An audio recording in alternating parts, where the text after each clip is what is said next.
பாவம் கண்ணில் வழிந்திடும், பாவம் பையில் விழுந்திடும். யமனின் வீட்டை நிரப்பிட வேலை இங்கே நடைபெறும்.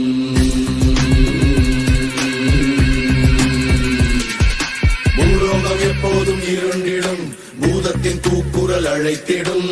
ரத்தங்கள் நித்தமும் முத்தமிடும், இது பக்கங்கள் பத்தாத சரித்திரம்.